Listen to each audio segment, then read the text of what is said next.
Existe, na história da música brasileira, um nome que atravessou gerações. Um nome que ecoou nos rádios dos anos 60, nos toca-discos dos anos 70 e 80, nos CDs dos anos 90 e que hoje ressoa nas plataformas musicais do século XXI. Um menino do interior do Espírito Santo, sem pai rico, sem conexões, sem privilégios, perdeu uma perna aos 6 anos de idade num acidente de trem. Poderia ter sido o fim de tudo, mas foi apenas o começo de uma das histórias mais extraordinárias que este país já viu. Ele cantou para jovens rebeldes nos anos 60. Cantou para corações apaixonados nos anos 70. Cantou para famílias inteiras nos especiais de Natal que se tornaram tradição. Cantou em 5 idiomas. Vendeu mais de 120 milhões de discos. Conquistou o Brasil e o mundo. Foi amado pelo povo. Foi criticado pela elite. Foi chamado de rei e fez jus à coroa. Esta é a história de Roberto Carlos Braga. Esta é a história de um homem que transformou dor em melodia, saudade em poesia e uma vida inteira em canção. Esta é a história do rei Roberto Carlos.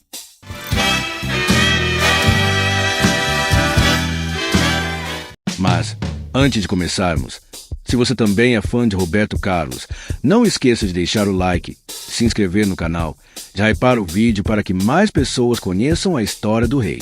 E aproveita e me diz aí nos comentários qual a sua música preferida do rei Roberto Carlos. Isto posto, vamos começar.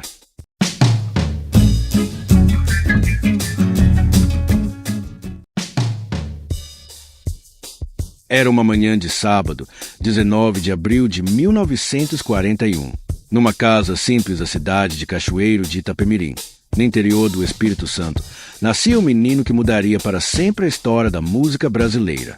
Seu nome, Roberto Carlos Braga, filho de Robertino, um relojoeiro de mãos habilidosas, e Laura, uma costureira de coração generoso. O menino Roberto cresceu cercado pelo amor da família e pela música. Desde cedo, o som dos trilhos do trem que cortava a cidade fazia parte de sua vida. Um som que, ironicamente, marcaria seu destino de forma trágica. Aos 6 anos de idade, em 1947, o pequeno Roberto tentou embarcar num trem da estrada de ferro Vitória a Minas para levar um recado à sua mãe. O acidente foi brutal. Ele foi arrastado por debaixo do vagão e a perna direita ficou esmagada. Os médicos não tiveram escolha. Foi preciso amputar abaixo do joelho. Daquele dia em diante, Roberto passou a usar uma prótese. Um segredo que ele carregaria pela vida inteira, escondendo de quase todos, inclusive, por muitos anos, do próprio público. Mas a dor física não foi capaz de calar seu espírito. Aos 7 anos, começou a estudar piano no conservatório da cidade. Aos 9, já subia ao palco de uma rádio local para cantar boleros e músicas de Bob Nelson, vencendo concursos de calouros com uma voz que parecia muito maior que sua idade. Sua mãe, Laura, era sua maior incentivadora. Foi ela quem lhe ensinou as primeiras notas no violão. E foi ela quem, anos depois, o acompanharia na mudança que mudaria tudo.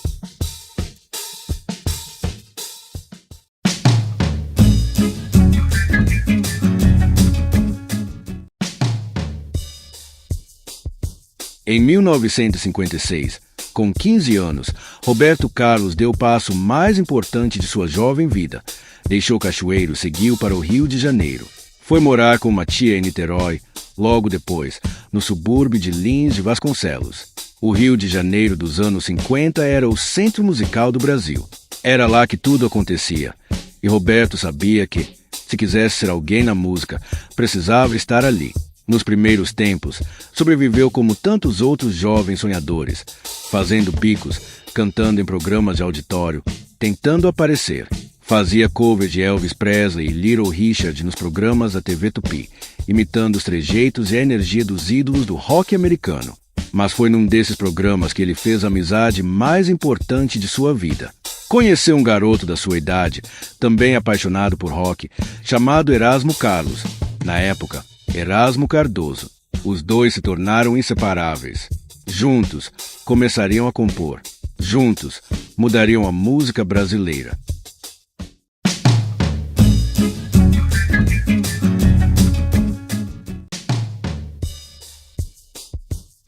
Em 1957, Roberto Carlos deu seu primeiro passo no mundo dos grupos musicais. Junto com o amigo Sebastião Rodrigues Maia, que o mundo conheceria anos depois como o gigante Tim Maia, e mais Arlênio Lívio, formou o grupo vocal The Sputniks. O nome era uma referência ao satélite soviético que havia sido lançado naquele mesmo ano, e o grupo se apresentava em bailes, programas de rádio e TV. Mas Roberto logo percebeu que seu caminho era outro. Saiu do grupo pouco depois, seguindo carreira solo. Entre 1958 e 1959, Roberto entrou na órbita de um homem que seria fundamental em sua trajetória: Carlos Imperial, produtor musical, apresentador do programa Clube do Rock, na TV Rio. Imperial enxergou potencial naquele garoto magro, de prótese na perna e voz suave. Tornou-se seu mentor, seu produtor e, por um tempo, o dono de seu destino artístico. Roberto gravou seus primeiros compactos pela gravadora Polydor. Fez pontas como figurante em filmes como Aguento Rojão e Minha Sogra é da Polícia. Mas a verdade é que ninguém prestava muita atenção. O futuro rei ainda era apenas mais um rosto na multidão.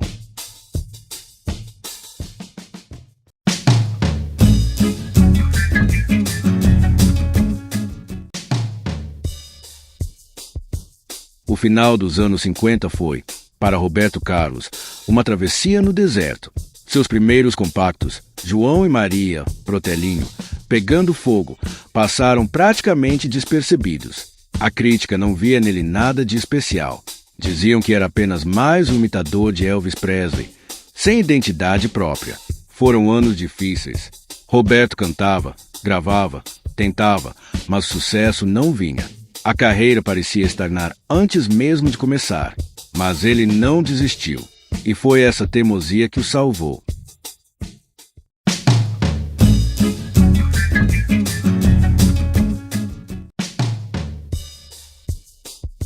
Em 1961, Roberto Carlos finalmente lançou seu primeiro LP, pela gravadora CBS. O disco se chamava Louco por Você, mas não trazia nenhuma composição própria. Metade do repertório era assinado por Carlos Imperial, seu produtor. O álbum era fortemente influenciado pela bossa nova de João Gilberto, que naquele momento revolucionava a música brasileira. E foi aí que veio o primeiro grande fracasso. A crítica decretou que Roberto não passava de um imitador barato de João Gilberto. O disco não trazia nenhuma foto dele na capa, reproduzia, isso sim, uma imagem genérica. Roberto Carlos passou a detestar esse álbum. Com o tempo, ele simplesmente o apagou de sua história. O LP nunca foi reeditado em CD e se tornou uma peça raríssima, disputada por colecionadores. Mas, como toda grande história, o começo precisava ser difícil, porque o que viria a seguir mudaria tudo. Splish Splash fez o beijo que eu dei. 1963, o Brasil começava a sentir os ventos do rock, e Roberto Carlos, finalmente, encontrou seu caminho. Lançou o LP Splish Splash, e dessa vez a coisa foi diferente. Ao lado de Erasmo Carlos, compôs a faixa título, inspirada no clássico de Bob Dylan. A música explodiu. Splish Splash foi a primeira grande hit de Roberto Carlos, uma canção divertida, jovem, contagiante. O disco vendeu 50 mil cópias, ganhou o disco de ouro e mostrou ao Brasil que Roberto Carlos não era um imitador de ninguém. Era um artista com identidade própria. Estava nascendo ali o som que daria origem ao movimento inteiro. Parei na contramão, o broto displicente nem sequer me olhou. Insisti na buzina, mas não funcionou. Segue o broto.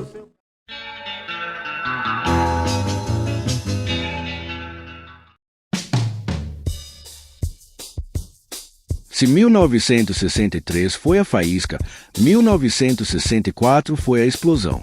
Roberto Carlos lançou o LP É Proibido Fumar e o Brasil jovem simplesmente enlouqueceu. O disco trazia o Calhambeque, uma versão abrasileirada que virou febre nacional, e É Proibido Fumar, uma composição genial que se tornaria um dos maiores clássicos de toda a sua carreira. O disco vendeu quase 1 milhão de cópias. Mas o que veio em 1965 superou tudo. Com o LP Jovem Guarda, Roberto Carlos lançou aquela que talvez seja a música mais emblemática de sua primeira fase, Quero que Vá Tudo Pro Inferno. A canção se tornou um hino geracional. Os jovens brasileiros cantavam a plenos pulmões, como se aquela letra expressasse exatamente o que eles sentiam. Ao lado de Erasmo Carlos e de uma garota chamada Vanderleia, Roberto formou o trio que comandaria a juventude brasileira nos anos seguintes. Estava nascendo a Jovem Guarda. De que vale o céu azul e o sol sempre a brilhar, se você não...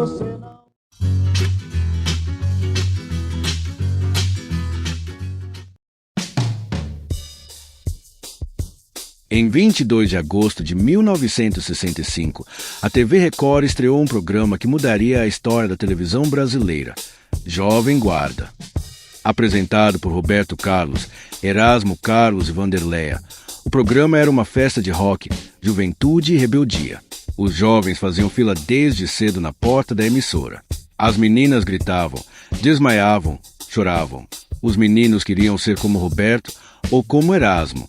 O programa era um fenômeno absoluto de audiência, mas nem todo mundo estava feliz. A MPB legítima, a música dos festivais, dos intelectuais, de Caetano, Gil, Chico Buarque, olhava para a Jovem Guarda com desprezo.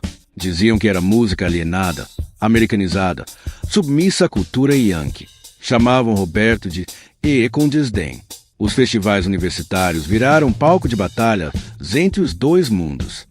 Roberto Carlos, no entanto, não se abalava. Ele sabia que estava falando para o povo, e o povo estava do seu lado. O programa ficou no ar até dezembro de 1968 e transformou aquele trio de jovens em ídolos de uma geração inteira.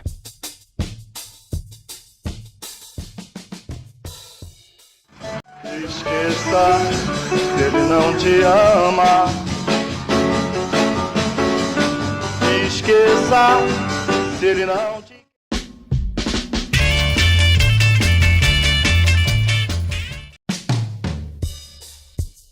Enquanto o programa Jovem Guarda ia ao ar, Roberto Carlos não parava de gravar. Em 1966, lançou mais o LP, com destaques para nossa canção Eu Te Darei o Céu, Esqueça, Negro Gato, Namoradinha de um Amigo Meu, O Gênio e Papo Firme. O disco vendeu mais de 350 mil cópias. Em 1967, veio outro álbum arrasador, Roberto Carlos em Ritmo de Aventura, com Quando Eu Sou Terrível, Como é Grande Meu Amor por Você, Por Isso Corro Demais, De Que Vale Tudo Isso, Você Não Serve Pra Mim e o Sósia. As vendas ultrapassaram 900 mil cópias, 3 discos de diamante. Roberto Carlos era, naquele momento, o artista que mais vendia discos no Brasil. Seu público era gigantesco. Seu nome estava em todas as bocas. Mas o destino lhe reservava um momento que testaria toda a sua força. Eu sou terrível, e é bom parar de desse jeito me provocar.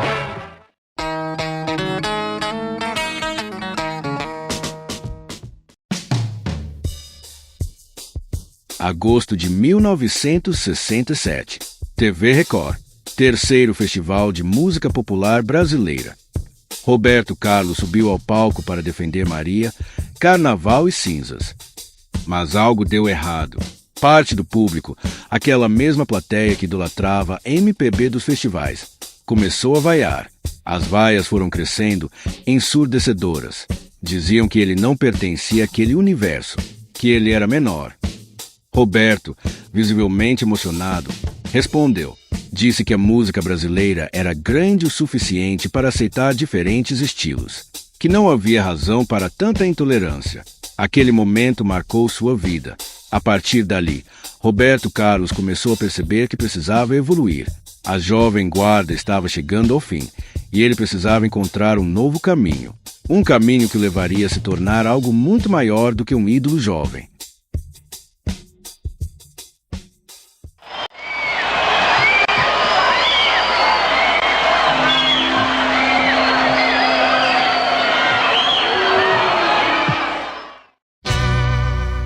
Estou amando loucamente. Enquanto reinava absoluto nos discos e na TV, Roberto Carlos decidiu conquistar mais um território, o cinema. Inspirado na fórmula que os Beatles haviam lançado com a Hard Day's Night, Roberto estrelou 3 filmes dirigidos por Roberto Farias, que ficaram conhecidos como a trilogia Roberto Carlos. O primeiro foi Roberto Carlos em Ritmo de Aventura, lançado em 1968.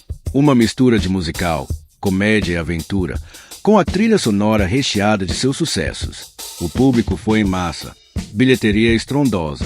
Em 1970, veio Roberto Carlos e o Diamante Cor-de-Rosa, uma aventura romântica com cenas de ação. E em 1971, Roberto Carlos a 300 km por hora, focado no mundo do automobilismo, onde Roberto interpretava o personagem Lalo. A crítica torcia o nariz, mas o público lotava os cinemas. Os 3 filmes se tornaram clássicos cultuados até hoje. Houve ainda um 4º projeto, SSS contra a Jovem Guarda, que chegou a ser iniciado, mas nunca foi concluído. Um mistério que permanece até hoje.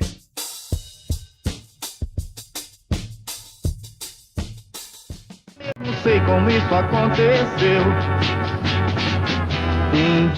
Tudo começou quando certo dia eu liguei pro broto. Dezembro de 1968. O programa Jovem Guarda sai do ar. O Brasil vivia tempos sombrios.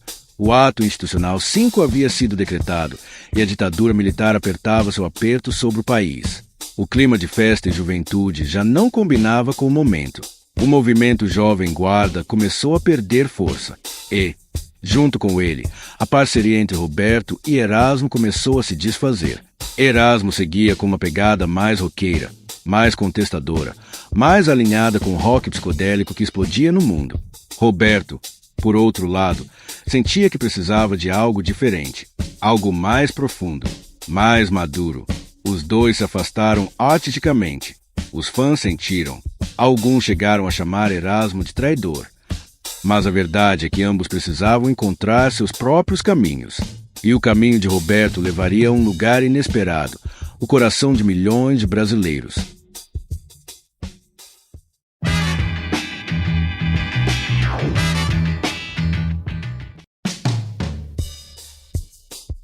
Entre 1969 e 1973, Roberto Carlos viveu sua fase de transformação.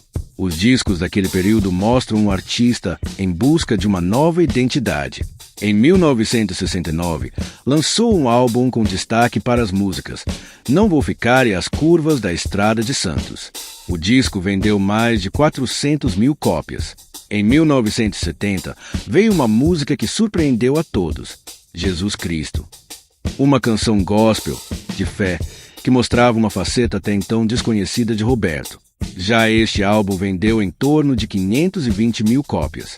Em 1971, Detalhes, uma balada que se tornaria um dos maiores clássicos de toda a sua carreira.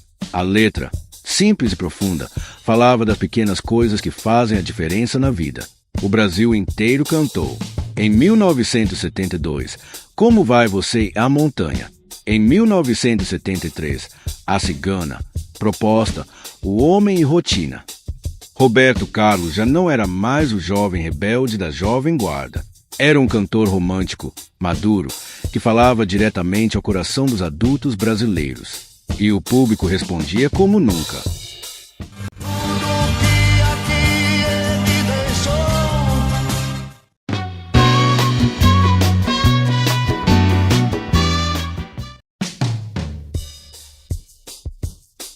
Em 1973, algo mágico aconteceu. Roberto Carlos e Erasmo Carlos reataram a parceria. Mas agora, não eram mais os garotos da Jovem Guarda. Eram 2 homens maduros, com bagagem, experiência e uma cumplicidade que só o tempo pode construir. Juntos, compuseram algumas das mais belas canções da música brasileira. É Preciso Saber Viver, de 1974, falava de resistência, de esperança. Amigo, de 1977, era uma declaração de gratidão e fraternidade. e Emoções, de 1981, que se tornaria possivelmente a música mais emblemática de toda a carreira de Roberto, um hino sobre sentir, sobre viver, sobre se entregar. A dupla Roberto e Erasmo, agora madura, produziu ouro puro, e Roberto Carlos estava pronto para viver a fase mais vitoriosa de sua carreira. Você, meu amigo de fé, meu irmão, camarada.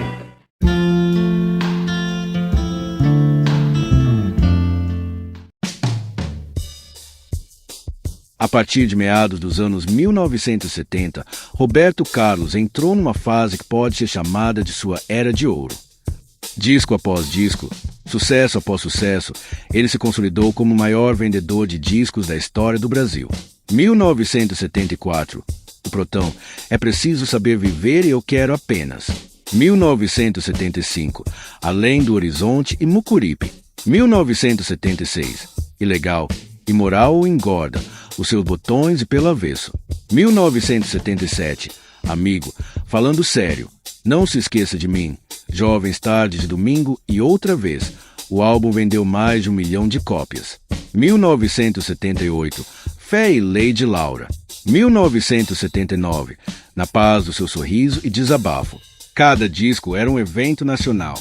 Cada música, um hit garantido. Roberto Carlos havia encontrado a fórmula perfeita. Melodias envolventes, letras que falavam de amor, saudade, fé e vida. O Brasil inteiro se reconhecia naquelas canções. A alcunha de rei já não era mais exagero, era realidade. Mas acontece que eu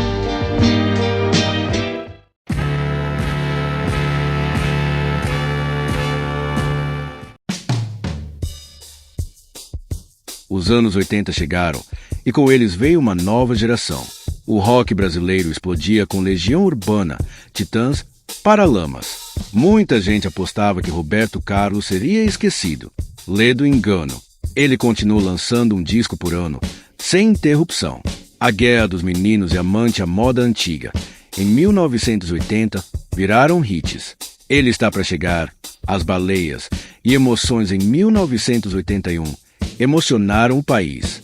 Fera Ferida, em 1982, embalou gerações. O Côncavo e o Convexo, em 1983. Eu e Ela, Aleluia. Caminhoneiro, em 1984.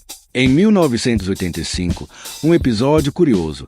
Seu álbum foi lançado com o título grafado Roberto, com 2T. O erro de digitação se tornou famoso e até hoje é lembrado pelos fãs como uma curiosidade histórica. Verde e Amarelo, De Coração para Coração são algumas músicas desse álbum. No álbum de 1986 vieram grandes clássicos como Apocalipse, Do Fundo do Meu Coração, Amor Perfeito, Negra é Aquela Casa Simples. Tô Chutando Lata em 1987. Se o Amor Se Vai em 1988 e Amazônia, e Pássaro Ferido em 1989. Roberto Carlos provou que não era modismo, era instituição. tanto amor perdido no mundo.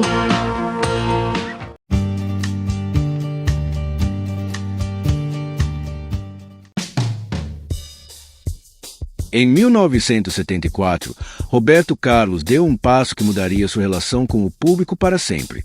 Começou a apresentar seus especiais de fim de ano na TV Globo. O formato era simples. Roberto, seu violão, convidados e um repertório que ia dos grandes clássicos às canções mais recentes. Mas a magia estava na atmosfera. Uma mistura de show, intimidade e celebração. A partir de 1982, os especiais começaram a ser gravados em locais diferentes, primeiro no Brasil, depois pelo mundo. E, ano após ano, o Roberto Carlos Especial se tornou uma tradição natalina na vida de milhões de brasileiros. Para muitas famílias, o Natal só começa depois que o especial de Roberto Carlos vai ao ar. Essa é a dimensão do que ele representa. Você vai pensar que eu não gosto nem mesmo de mim.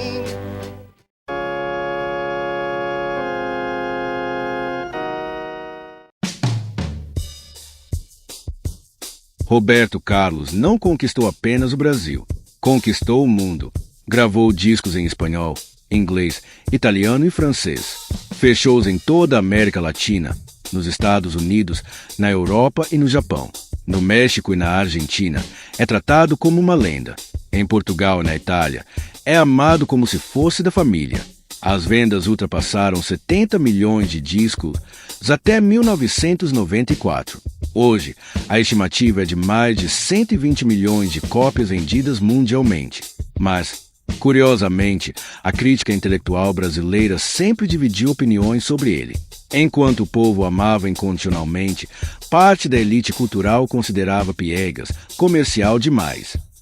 Com uma exceção notável, Caetano Veloso, que sempre foi um defensor declarado de Roberto, reconhecendo sua genialidade. Quand l'amour n'est déjà plus qu'un fait qui meurt.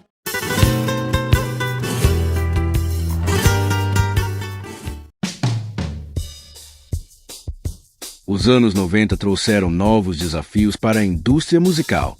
O CD substituiu o vinil. O digital começou a mudar tudo. Mas Roberto Carlos seguiu firme. Continuou lançando um disco inédito por ano até 1998, um recorde impressionante de consistência. Em 1994, comemorou a marca de 70 milhões de discos vendidos com um álbum especial. Mas o mais importante é que Roberto Carlos já não era apenas um cantor, era um patrimônio nacional. Sua música fazia parte da vida de cada brasileiro. Estava nos casamentos, nos velórios, no churrasco de domingo, nas tardes de chuva. Em 1998, ele encerraria um ciclo, o de lançar um disco inédito por ano, sem interrupção, durante 37 anos. Um feito que dificilmente será superado.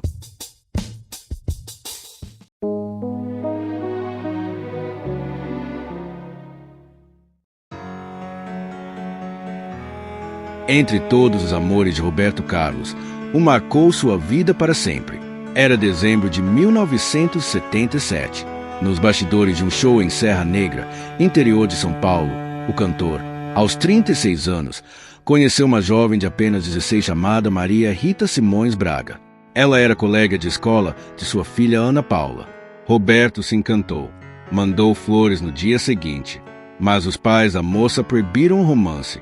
A diferença de idade era grande demais. O amor nem chegou a começar, mas ficou adormecido. 13 anos depois, em 1990, num show em Campos do Jordão, os dois se reencontraram. E dessa vez, nada nem ninguém poderia separá-los.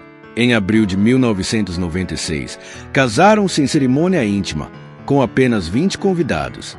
Era o terceiro casamento de Roberto, mas o único no civil. Para ele, Maria Rita era sua alma gêmea. Foi para ela que compôs Primeira Dama, Eu Te Amo Tanto e Acrístico, declarações eternas de amor. Mas em setembro de 1998, o destino bateu à porta. Maria Rita foi diagnosticada com um câncer raro e agressivo. Roberto cancelou tudo. Ficou ao lado dela dia e noite. Em julho de 1999, os médicos anunciaram a cura. Houve uma missa de agradecimento. Parecia que o pesadelo havia terminado. Mas semanas depois, a doença voltou, com tumor no cérebro. Em 24 de novembro, Maria Rita foi internada no Hospital Albert Einstein. Roberto não dormiu mais. Queria aproveitar cada segundo em que ela pudesse conversar. Na noite de 19 de dezembro de 1999, aos 38 anos, Maria Rita morreu nos braços do homem que a amava. Pela primeira vez em 26 anos, Roberto Carlos não gravou seu especial de Natal. Afastou-se, chorou cantando Nossa Senhora no velório e, desde então, nunca mais se casou, nunca mais assumiu nenhum outro amor. 25 anos depois, em 2024, ele ainda homenageava nas redes sociais: Primeira dama da minha vida, meu grande amor. Porque Roberto Carlos aprendeu, da forma mais dura, aquilo que sempre cantou: o amor é eterno, mesmo quando a pessoa amada parte.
Nos anos 2000, Roberto Carlos mostrou que sabia se reinventar.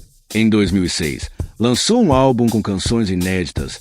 Ao mesmo tempo, se envolveu numa disputa judicial com a Sony Music pelo controle de seu catálogo musical. Queria ter mais autonomia sobre suas gravações históricas. Em 2008, lançou Elas Cantam Roberto Carlos, um álbum tributo em que vozes femininas como Maria Bethânia, Gal Costa e Zélia Duncan regravaram seus clássicos. O disco foi um sucesso absoluto. Roberto Carlos, aos 60 e poucos anos, provava que sua música era atemporal e que novas gerações continuavam a se encantar com ela.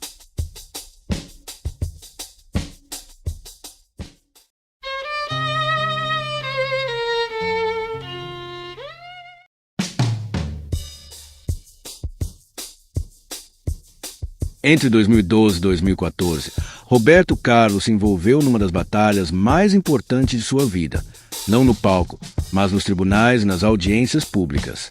Ele se tornou um dos principais protagonistas da luta dos artistas contra o ECAD, o Escritório Central de Arrecadação e Distribuição.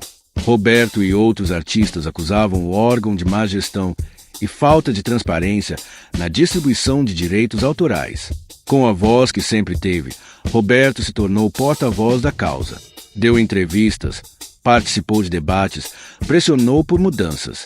A polêmica gerou grande comoção nacional e mostrou que, mesmo aos 70 anos, o rei ainda tinha força para lutar por aquilo em que acreditava.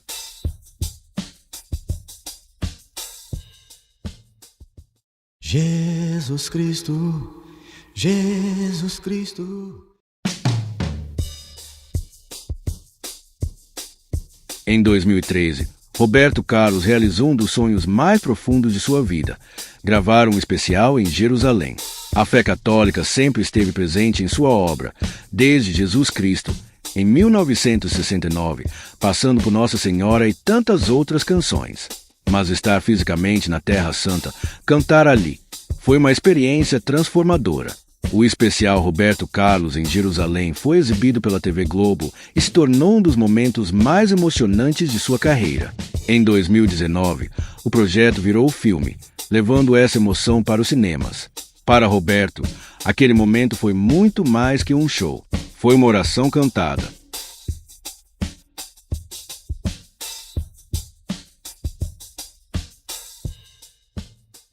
Jesus Cristo, eu estou aqui. Jesus Cristo.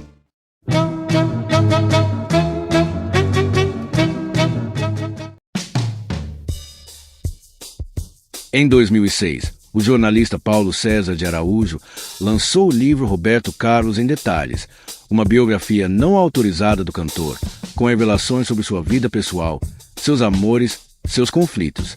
Roberto não gostou e reagiu com força. Entrou na justiça exigindo a retirada do livro das livrarias e a destruição dos exemplares. O caso se transformou num dos maiores debates culturais do Brasil. De um lado, o direito à privacidade, do outro, a liberdade de expressão e o direito à memória. Em 2013, o documentário Proibido Proibir trouxe Roberto como um dos protagonistas dessa discussão. E, em 2015, o STF decidiu: biografias não autorizadas são permitidas. A decisão dividiu o país. Artistas apoiaram Roberto. Jornalistas e historiadores defenderam a liberdade de imprensa. O debate, até hoje, não foi totalmente resolvido. Mas uma coisa é certa: Roberto Carlos lutou até o fim pelo que acreditava.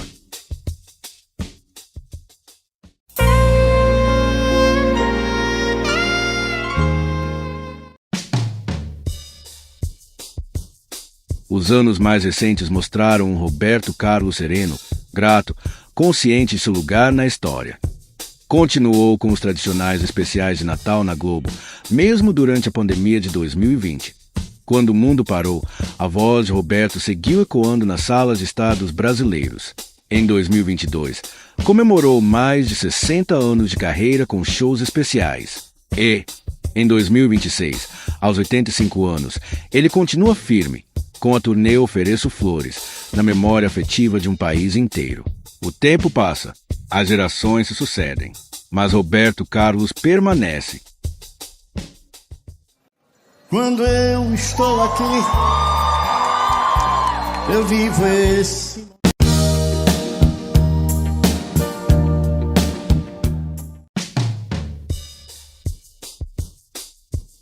Vamos aos números, porque eles ajudam a dimensionar o que foi e o que é Roberto Carlos. Mais de 120 milhões de discos vendidos, mais de 40 álbuns de estúdio, mais de 65 anos de carreira ininterruptos, 3 filmes estrelados, mais de 40 especiais de televisão, canções gravadas em 5 idiomas. Ele é o artista solo que mais vendeu discos na história da música brasileira. É um dos poucos artistas no mundo a manter uma carreira consistente por 7 décadas. Mas números, por si só, não explicam o fenômeno Roberto Carlos. Para entender isso, é preciso ouvir suas músicas e sentir o que elas despertam em cada um de nós.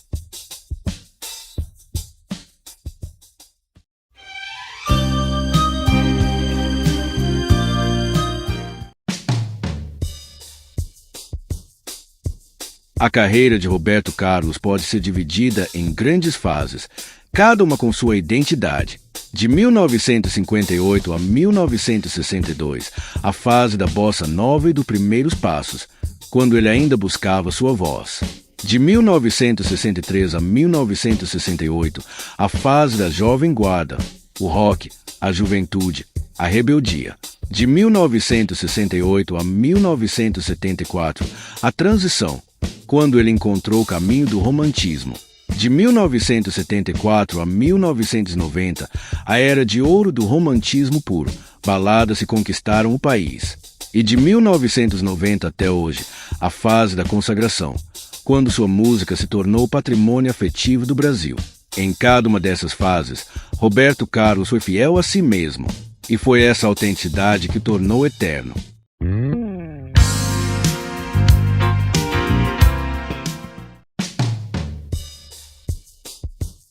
Difícil escolher as maiores músicas de Roberto Carlos. Seriam necessárias horas. Mas vamos tentar. Quero que vá tudo pro inferno. O hino da juventude. É proibido fumar. A ironia é genial. Detalhes. A sabedoria em forma de canção. Emoções. Possivelmente a música mais emocionante já gravada em português. Amigo. A declaração de gratidão. Portão. A solidão que todos já sentimos. Jesus Cristo, a fé cantada. Splish e Splash, a alegria pura. O Calhambeque, a diversão. As curvas da estrada de Santos, a saudade. A cigana, o mistério. Eu quero apenas o desejo. Cada uma dessas músicas é um pedaço da vida de alguém. E é por isso que Roberto Carlos é eterno.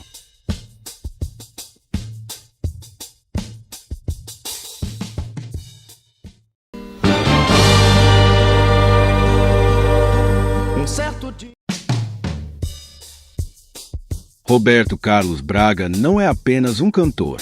Ele é a trilha sonora de gerações inteiras de brasileiros. Do menino de Cachoeiro de Itapemirim que perdeu a perna num acidente de trem, ao rei que vendeu mais de 120 milhões de discos. Sua história é a história do Brasil moderno. Um país que dança, que ama, que sofre, que acredita. Seja amado ou criticado, Roberto Carlos, acima de tudo, imortal. Porque enquanto alguém, em algum lugar deste país, cantar emoções com os olhos fechados, o rei estará vivo, e ele estará, para sempre, cantando para nós. O importante